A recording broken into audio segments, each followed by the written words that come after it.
امام جعفر صادق رحمۃ اللہ علیہ سادات میں سے ہیں، اپنے زمانے کے بڑے اولیاء اور بڑے علماء فقہا میں سے تھے۔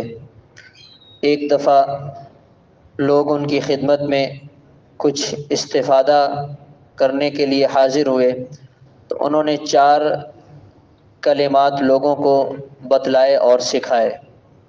فرمایا کہ جو شخص کسی مصیبت میں مبتلا ہو، مجھے تعجب ہے وہ یہ وظیفہ پڑھنے سے، یہ کلمہ پڑھنے سے کیوں غافل ہے، یا ارحم الراحمین۔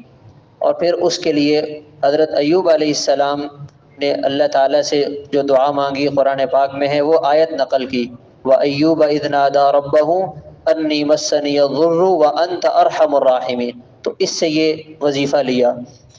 اور دوسرا وظیفہ یہ بتایا کہ اگر کوئی شخص کسی غم میں مبتلا ہے تو وہ یہ والی دعا کیوں نہیں پڑھتا، لا الہ الا انت سبحانک انی کنت من الظالمین۔ یہ حضرت یونس علیہ السلام نے اس دعا کو مانگا اور اللہ تعالیٰ نے ان کی پریشانی کو دور کر دیا۔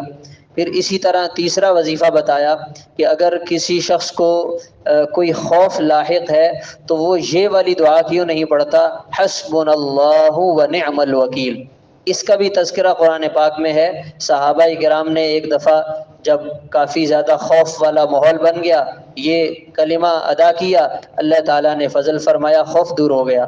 اور چوتھا وظیفہ یہ بتایا کہ اگر کسی کو دشمن کے مکر و فریب کا خوف ہے تو اللہ تعالیٰ نے قرآن پاک میں 24ویں پارے میں وَأُفَوِّضُ أَمْرِي إِلَى اللَّهِ إِنَّ اللَّهَ بَصِيرٌ بِالْعِبَادِ۔ یہ ایک شخص نے، ایمان والے نے، فرعون سے اور اس کے حواریوں کے مکر و فریب سے بچنے کے لیے یہ کلمات کہے، اللہ تعالیٰ نے اس کی حفاظت فرمائی۔ تو ہمیں بھی مختلف مواقع پہ ان وظائف کا جو قرآن پاک میں موجود ہیں اہتمام کرنا چاہیے، اس سے انشاءاللہ فائدہ ہوگا۔ اللہ تعالیٰ عمل کی توفیق عطا فرمائے۔ اللہم صلی علی وسلم۔